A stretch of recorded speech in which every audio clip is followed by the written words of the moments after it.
Hello everyone, this is doctor Abdal. आज का हमारा टॉपिक है subspace of a vector space. हम लीनियर अलजेब्रा की प्लेलिस्ट बना रहे हैं जिसमें हम डिफरेंट डिफरेंट टॉपिक्स कवर कर रहे हैं लीनियर अलजेब्रा से रिलेटेड। आज हम सब स्पेस प्रूफ का टॉपिक कवर करेंगे।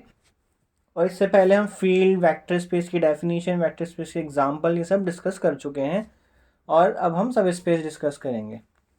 सब स्पेस होता क्या है? सब स्पेस एक नॉन एम्प्टी सेट होता है किसी वेक्टर स्पेस का। मीन्स कोई वेक्टर स्पेस है आपके पास वी और एस उसका कोई सबसेट होगा। एस है या फिर डब्ल्यू ले लीजिए, जैसे हमने यहाँ पे डब्ल्यू लिया है तो आप डब्ल्यू भी ले सकते हैं। डब्ल्यू उसका एक सबसेट है, नॉन एम्प्टी है वो, मतलब कि उसमें कोई ना कोई एक एलिमेंट ज़रूर होगा, वो एम्प्टी सेट नहीं है। ठीक है। एंड अब वो सब स्पेस कब बनेगा? सब स्पेस बनने का मतलब क्या है? सब स्पेस बनने का मतलब यह है कि वो अपने आप में एक वेक्टर स्पेस है और वो एक सेट का सबसेट है, वो खुद वेक्टर स्पेस का भी सबसेट है और वो अपने आप में भी एक सब वेक्टर स्पेस है। अब हम क्या करते हैं, वेक्टर स्पेस प्रूफ करने के लिए हम बहुत सारी कंडीशंस होती हैं 1 to 8, वो हम प्रूफ करते हैं और हमारा टास्क बहुत बड़ा हो जाता है उन 8 प्रॉपर्टीज़ को प्रूफ करने के लिए। तो हम क्या करेंगे, हम वो सब कुछ ना प्रूव करके हम क्या करेंगे, हमें ऑलरेडी वेक्टर स्पेस गिवन है तो हम उसका एक सबसेट हमें गिवन है, तो उसका मतलब उसके पास वो उसकी सारी प्रॉपर्टीज़ हैं। तो उसको, उन सारी प्रॉपर्टीज़ को प्रूव करने के लिए हम सिर्फ और सिर्फ एक ये सिंगल प्रॉपर्टी प्रूव करेंगे। अगर हमने सिंगल प्रॉपर्टी प्रूव कर दी कि alpha W1 plus beta W2 जो है वो W में बिलोंग कर रहा है और W1 W2 कहाँ से आ रहे हैं, वो कैपिटल W स्पेस से ही आ रहे हैं, तो हमने V का सबसेट लिया है। और जो हमारे पास स्केलर्स आ रहे हैं वो अल्फा और बीटा वो फील्ड से आ रहे हैं, और फील्ड किसकी है? जो वेक्टर स्पेस की हमने फील्ड ली है। अब हम जितने भी आगे एग्जांपल करेंगे उसमें मोस्टली फील्ड जो होगी वो सेट ऑफ रियल नंबर ही होगा। ठीक है। तो आगे हम सारे रियल वेक्टर स्पेस ही करेंगे। तो हम अब इफ़ एंड ओनली इफ़ हमने कंडीशन लिखी है कि ये एक सब स्पेस, कोई डब्ल्यू जो है वो सब स्पेस बनेगा वेक्टर स्पेस वी का, if and only if this condition hold. तो ये इफ़ एंड ओनली इफ का मतलब होता है बोथ वेज है ये। मीन्स अगर W जो है वो वेक्टर स्पेस V का सब स्पेस बन रहा है तो ये कंडीशन होल्ड करेगी, और अगर ये कंडीशन होल्ड कर रही है तो W जो है वो V का सब स्पेस बनेगा। तो ये बोथ वेज होती है। इफ़ एंड ओनली इफ का मतलब ये होता है। तो हम बस ये वाली कंडीशन ही किसी भी सेट के लिए प्रूफ कर देंगे तो वो वेक्टर स्पेस बन जाएगा।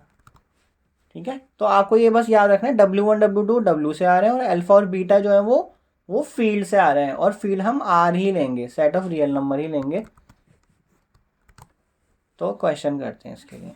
क्वेश्चन क्या है कि आपके पास एक W है, उसमें किस तरह के एलिमेंट है, A, 0 टाइप के एलिमेंट है, और A कहाँ से आ रहा है, वो रियल नंबर से आ रहा है। तो हमें प्रूफ करना है वो सब स्पेस है आर स्क्वायर का। तो इसका सोल्यूशन करते हैं। तो सब स्पेस के लिए मेरे पास क्या होना चाहिए, 2 वेक्टर होने चाहिए W1। तो W1 मैंने कैसा ले लिया, A, 0 ले लिया, और W2 क्या ले लिया मैंने, B, 0। A और B कहाँ से आ रहे हैं, वो रियल से ही तो आ रहे हैं, क्योंकि हमने यहाँ पे वेक्टर स्पेस का W का एलिमेंट उठाया, वो हमेशा इसी फॉर्म में होगा। उसका पहला एलिमेंट रियल नंबर है और उसका दूसरा जो कोऑर्डिनेट है वो 0 है। ठीक है। तो हमने W1 W2 कहाँ से लिए हैं? क्लियरली W1 W2 कहाँ बिलोंग करेंगे, वो W में बिलोंग करेंगे। तो हम करते हैं कंसीडर अल्फा इंटू W1, जो कि हमने ऊपर बोला था कि हम ये प्रूफ करेंगे कि ये W में ही जाएगा। तो इसको सॉल्व करते हैं। तो अल्फा और बीटा कहाँ से आ रहा है, वो फील्ड से आ रहा है, और फील्ड क्या है यहाँ पे, आर।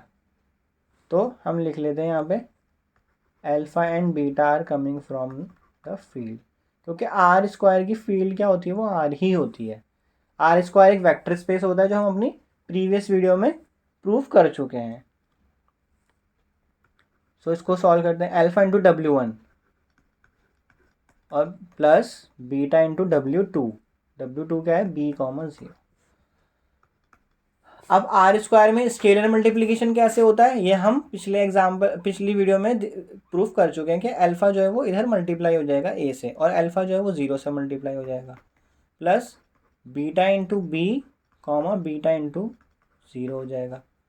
अब अल्फा ए तो अल्फा ए रहेगा, और अल्फा इंटू 0 0 हो जाएगा, और बीटा बी हो जाएगा ये, और कॉमा 0 हो जाएगा। अब दो वेक्टर को ऐड कैसे करते हैं, फर्स्ट वेक्टर कॉमा से पहले वाला कॉमा के पहले वाले से ऐड हो जाएगा, तो अल्फा ए प्लस बीटा बी। दो वेक्टर का एडिशन हम ये सीख चुके हैं, क्योंकि हमने आर स्क्वायर को वेक्टर स्पेस प्रूफ कर चुके हैं, तो हम वही सारी चीज़ें प्रूफ कर रहे हैं इसमें कि एडिशन और स्केलर मल्टीप्लिकेशन कैसे होता है। तो ये क्या बन गया, अल्फा ए प्लस बीटा बी कॉमा 0। तो इसमें दो एलिमेंट्स आ रहे हैं। अब अल्फा एक रियल नंबर है, बीटा भी एक रियल नंबर है, ए भी एक रियल नंबर है, और बी भी एक रियल नंबर है। तो ये पूरा का पूरा जो है वो रियल नंबर ही तो बनेगा, और कॉमा 0 है। अब आप यहाँ पे डेफिनेशन देखो डब्ल्यू की डेफिनेशन क्या दी है कि उसका पहला एलिमेंट जो है वो ए, वो एक रियल नंबर है, और दूसरा जो एलिमेंट है वो 0 होना चाहिए। तो यहाँ पे भी तो ऐसा ही हो रहा है, पहला एक रियल नंबर है ये वाला, और दूसरा 0 है, तो ये कहाँ चला गया आपका, ये चला गया W में। तो हमें यही तो प्रूफ करना था क्या, alpha W1 plus beta W2 जो है वो W में बिलोंग करना चाहिए। Hence W is a subspace of R square. Simple. तो आपको बस डेफिनेशन में यही चीज़ याद रखनी है कि अल्फा W1 बीटा W2 जो है वो W में ही बिलोंग करना चाहिए। और यहाँ पे एक चीज़ याद रखना, ये W1 W2 W से आने चाहिए, और अल्फा बीटा जो है वो आपके स्केलर है, वो फील्ड से आने चाहिए। ठीक है, तो नेक्स्ट क्वेश्चन करते हैं। तो नेक्स्ट क्या है, union the union of two subspaces of a vector space need not be a subspace of we. तो हमें ऐसा एग्जाम्पल देना पड़ेगा। क्या बोला है कि दो सब स्पेसिस का यूनियन जो है वो ज़रूरी नहीं है कि एक सब स्पेस बने वेक्टर स्पेस का। तो हमें एक एग्जाम्पल कंस्ट्रक्ट करके दिखाना पड़ेगा कि हाँ ऐसा ज़रूरी नहीं होता। तो हम v को क्या ले रहे हैं, v को हम आर स्क्वायर ले रहे हैं। अब दो सब स्पेसिस चाहिए, तो मैं दो सब स्पेसिस ले रहा हूँ W1। अब ऊपर मैं प्रूफ कर चुका हूँ ना कि इस तरह का जो भी सेट होता है वो सब स्पेस बनता है। तो मैंने एक तो ये उठा लिया, और W2 में क्या ले रहा हूँ, 0 comma B belongs to R। Means यहाँ पे आप कभी भी ये कंफ्यूज मत होना कि यहाँ पे A लिखा है तो यहाँ हमेशा मैं A ही लिखूँगा। यहाँ आप कुछ भी लिख सकते हो, कोई भी सिंबल यूज़ कर सकते हो, बस आपको उस सिंबल का मतलब बताना है कि वो सिंबल है क्या। तो सिंबल का मतलब मैंने यहाँ बताया कि वो सिंबल जो है वो एक रियल नंबर है। ठीक है, सिमिलरली यहाँ पे B क्या है, एक रियल नंबर है। तो मैंने दो वेक्टर सब स्पेस उठा लिए आर स्क्वायर के। अब मैं एक एलिमेंट ले रहा हूँ small W1। Let small W1 belong to capital W1 such that W1 is equal to 1 comma 0। And small W2 में कहाँ से ले रहा हूँ, कैपिटल W2 से ले रहा हूँ, such that W2 is equal to 0 comma 1। अब मेरे पास कंडीशन क्या होती है, alpha into W1 plus beta into W2, ये जो है ये W में बिलोंग करना चाहिए। तो मैं इसको लेता हूँ, तो अल्फ़ा को मैं क्या ले रहा हूँ, 1। अब मैं 1 कैसे ले रहा हूँ इसको, क्योंकि मेरे अल्फ़ा और बीटा कहाँ से आते हैं, वो फील्ड से आते हैं, और आर स्क्वायर की जो फील्ड होती है वो आर पे ही डिफाइंड होता है। वो आर एक वेक्टर स्पेस है, उसकी फील्ड क्या है, आर है। तो मैं जो स्केलर्स ले रहा हूँ ये अल्फ़ा और बीटा, ये फील्ड से ही आ रहा है, तो ये क्या है, ये रियल नंबर से ही आ रहे हैं।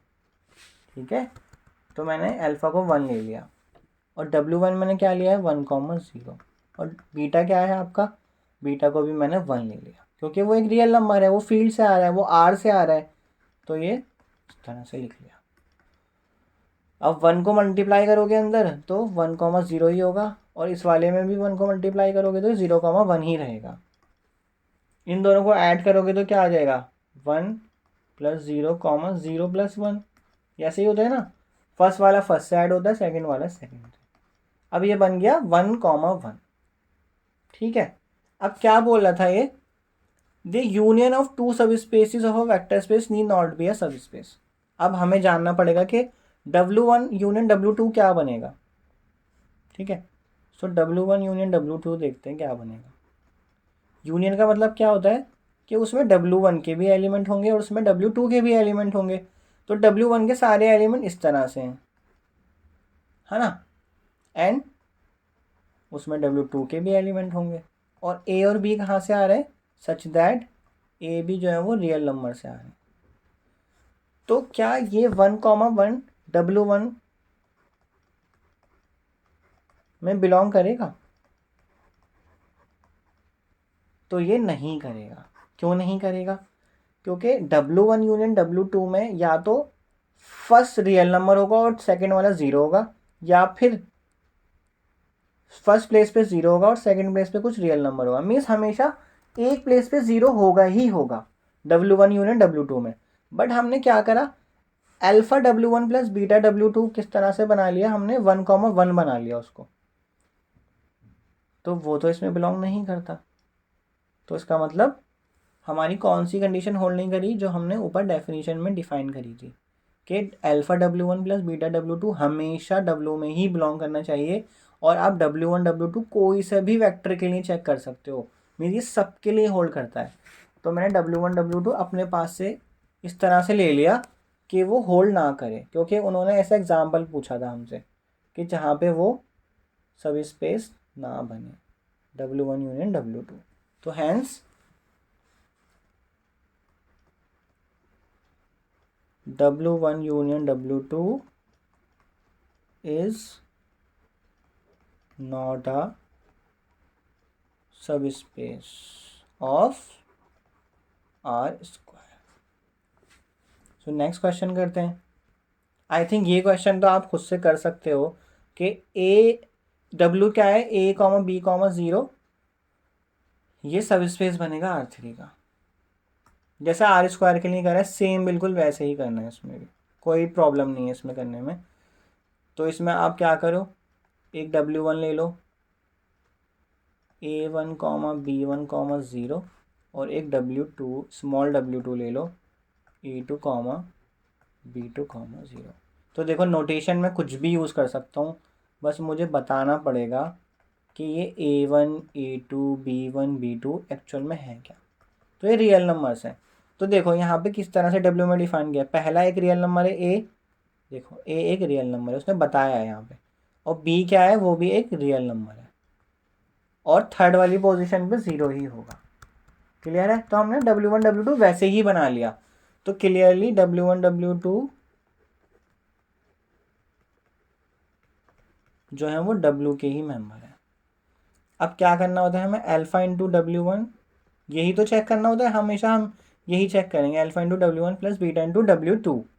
तो अल्फा इंटू W1 क्या है, A1, B1, 0, and beta into W2 A2, B2, 0। अब इनको स्केलर मल्टीप्लाई करेंगे इसके साथ और स्केलर मल्टीप्लाई करेंगे इसके साथ, तो क्या बनेगा ये, अल्फा A1, अल्फा B1, 0, क्योंकि अल्फा जब 0 से मल्टीप्लाई होगा तो वो 0 ही हो जाएगा। और यहाँ बीटा A2 से मल्टीप्लाई हुआ, बीटा फिर B2 से मल्टीप्लाई हुआ, और बीटा 0 से मल्टीप्लाई।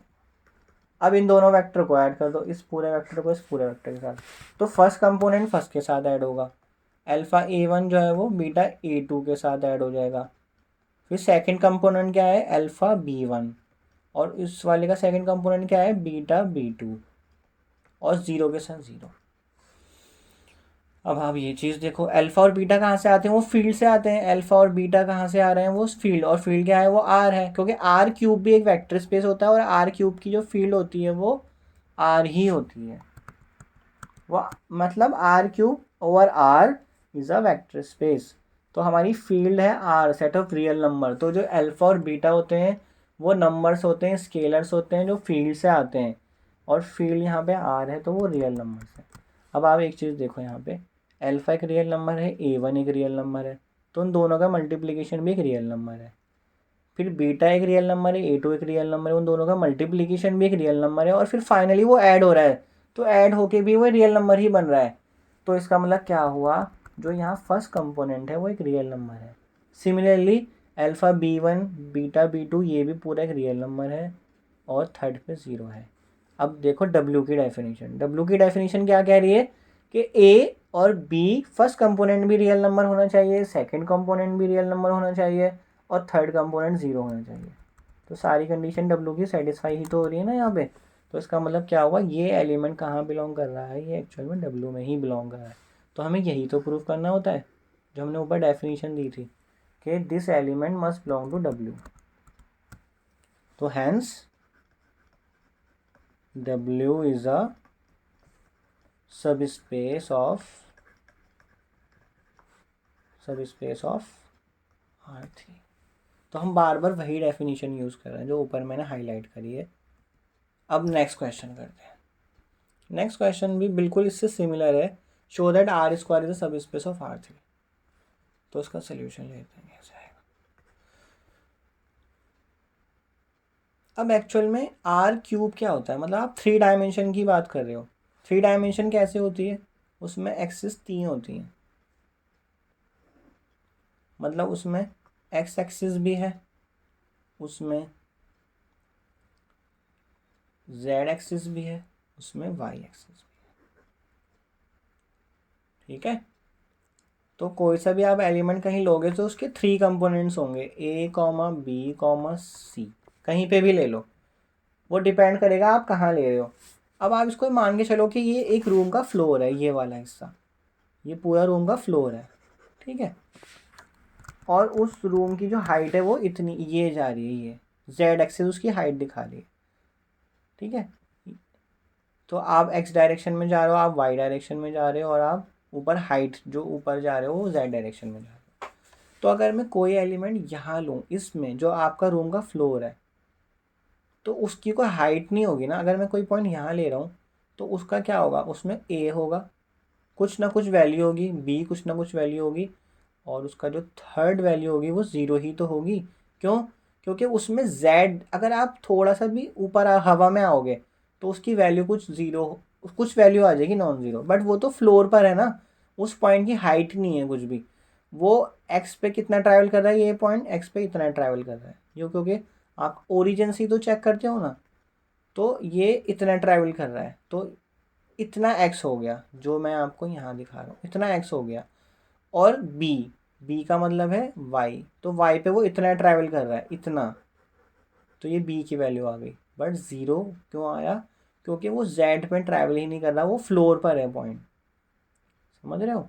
तो मैं आर स्क्वायर को ऐसे भी तो लिख सकता हूँ ना, R square is equal to A comma B comma 0, such that A और B जो है वो रियल नंबर से आ रहा है, लिख सकता हूँ ऐसे। बल्कि आप आर स्क्वायर को कैसे लिखते थे कि वो ऐसे होता है, 2 टपल होता है एक्चुअल में आर स्क्वायर,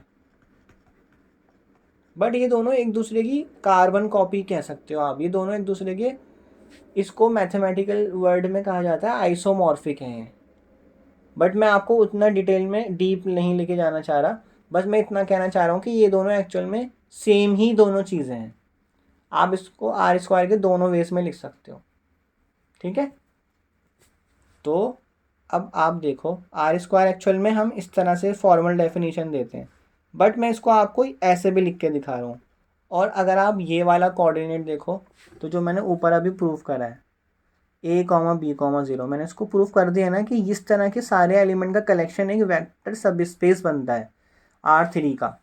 और यहाँ पे भी यही पूछा गया है कि show that R square is a subspace of R3। तो आपको क्या करना है, आपको आर स्क्वायर लिखना है इस तरह से, आर स्क्वायर जो है वो यही है A कॉमा B कॉमा 0, और उसके बाद आपको ऊपर वाला प्रूफ कर देना है कि W is a subspace of R3। ठीक है, मतलब ऊपर वाला क्वेश्चन का जो पूरा सोल्यूशन है वो कर देना है, तो आपका ये क्वेश्चन प्रूव हो जाएगा कि R square is the subspace of R3। I hope this is very much clear to you. I don't need to explain more to you. बस यहाँ पे इतना ही समझना है दैट ये both both these things are same, ये and ये both are same in a mathematical way, means both are isomorphic. So next question देखते हैं।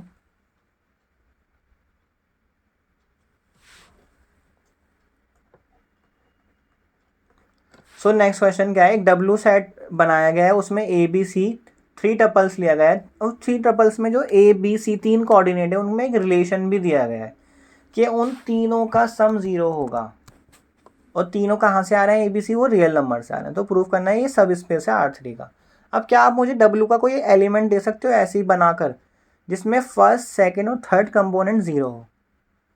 तो कोई ऐसा एलिमेंट आप सोच सकते हो? तो देखो वो क्या होगा, 0 0 होगा, क्योंकि इन तीनों का सम 0 है। अब क्या ये होगा 1 1 -2, इन तीनों का सम 0 है, -2 1 1, इन तीनों का सम 0 है। क्या इसमें ये होगा? ये नहीं होगा। क्यों? क्योंकि तीनों का सम 3 है। तो डब्ल्यू में कैसे एलिमेंट का कलेक्शन है जिनमें तीनों कंपोनेंट का सम जो है वो 0 होना चाहिए। तो हमें प्रूव करना है इस तरह के कलेक्शंस का सेट, इस तरह के एलिमेंट्स के कलेक्शन का सेट भी एक सब स्पेस बनता है R3 का। तो हम क्या करेंगे, let W1 W2 belong to capital W। अब हम इसको जनरल एलिमेंट ले लेंगे। जनरल एलिमेंट लेने से क्या होता है, हम सारे एलिमेंट पे फोकस कर रहे हैं, हम कोई पर्टिकुलर नहीं ले रहा कि हमने ये ले लिया और ये ले लिया और इनका लीनियर कॉम्बिनेशन लिया, इनका सम लिया और दिखा दिया कि वो डब्ल्यू में जा रहे हैं। हम एक जनरल एलिमेंट उठाते हैं हमेशा, मतलब हम उसके सारे एलिमेंट्स कवर कर रहे हैं जनरल एलिमेंट लिखने से। अगर मैंने ये बोला है कि W1 और W2 जो है वो कैपिटल W में आ रहे हैं, तो इसका मतलब वो W में जो कंडीशन दी गई है वो भी तो सेटिस्फाई करेंगे। तो this implies A1 plus B1 plus C1 is equal to 0 and A2 plus B2 plus C2 is equal to 0। यही तो होगा। क्यों? क्योंकि वो W1 और W2 कहाँ से आ रहे हैं, वो कैपिटल W से आ रहे हैं, तो उसकी कंडीशन भी तो सेटिस्फाई करेंगे ना। सो नेक्स्ट करते हैं, इसमें हम कैसे करते हैं, alpha W1 plus beta W2 solve करते हैं और दिखाते हैं कि W2 में ही जाएगा। जो फाइनल एलिमेंट ये बनेगा आखिरी में जाके, जो फाइनल एलिमेंट बनेगा वो एक्चुअल में W में ही जा रहा होगा। तो हमें ये दिखाना है, तो लिखते हैं alpha W1 A1 B1 C1 n plus beta into A2 B2 and इसको हम इक्वल करते हैं। अब अल्फ़ा मल्टीप्लाई हो जाएगा अंदर जाके तीनों कंपोनेंट से, यही तो स्केलर मल्टीप्लिकेशन होती है, और बीटा अंदर जाके मल्टीप्लाई हो जाएगा। So beta A2 beta B2 and beta C2। सो ये क्या बन जाएगा, अब इसको सम करेंगे। तो सम कैसे होता है, फर्स्ट कंपोनेंट फर्स्ट के साथ सम होगा, सेकंड कंपोनेंट क्या है अल्फ़ा B1, और इस वाले वेक्टर का सेकंड कंपोनेंट क्या है, इसका सेकंड कंपोनेंट है beta B2 and third component alpha C1 plus beta C2। अब हमारे पास तो फाइनल एलिमेंट ये आ रहा है। क्या आप यहाँ से बोल सकते हो कि डब्ल्यू में जा रहा है? अब डब्ल्यू में जाने की कंडीशन क्या होती है कि डब्ल्यू में वो सारे एलिमेंट होंगे जिनमें तीनों कंपोनेंट का सम 0 हो। तो अब हमें इन तीनों कंपोनेंट का सम करके देखना पड़ेगा क्या ये 0 आ रहा है। अगर ये 0 आ गया तो ये एलिमेंट डब्ल्यू में चला जाएगा। तो let's do it. Alpha A1 plus beta A2 plus alpha B1 plus beta B2 alpha C1 plus beta C2। अब आप क्या करेंगे, अल्फ़ा वाली चीज़ों को साथ में ऐड कर लो। So alpha A1 alpha B1 alpha C, और बीटा वाले साथ में कर लो, beta A2 beta B2 plus beta C2। अब इसमें से क्या कर सकता है, अल्फ़ा कॉमन ले लो तो क्या बन जाएगा, A1 plus B1 plus C1 plus beta common ले लो तो A2 plus B2 plus C2। अब आप देखो, इसको मैं इक्वेशन नंबर 1 बोल देता हूँ। जहाँ पे जो मैंने ऊपर लिखा था इसका कुछ यूज़ था। अगर W1 W2 कैपिटल W से आ रहे थे और मैंने ये कंडीशन लिखी थी कि A1 plus B1 plus C1 0 के इक्वल है और A2 प्लस B2 जो है वो C2 के इक्वल है, तो वो मैं अब यूज़ करूँगा। कहाँ पे यूज़ करूँगा, यहाँ नीचे। तो A1 plus B1 plus C1 किसके इक्वल है, 0 के, और A2 plus B2 plus C2 किसके इक्वल है, 0 के, और ये मल्टीप्लाई हो गए प्लस हो गए 0 ही बनेगा यूजिंग 1। सो क्या हो गया यहाँ से कि इन तीनों कंपोनेंट का सम जो है वो 0 आ रहा है। तो जब भी ऐसा कोई एलिमेंट होता है जिसमें तीनों कंपोनेंट का सम 0 होगा तो वो W में ही जाएगा। तो हमने क्या करा, alpha W1 plus beta W2 लिया था और वो दिखा दिया वो W में जा रहा है। Hence W is a subspace of R3। सो आज के लेक्चर में इतना ही, फिर मिलेंगे नेक्स्ट लेक्चर में। तो थैंक यू सो मच।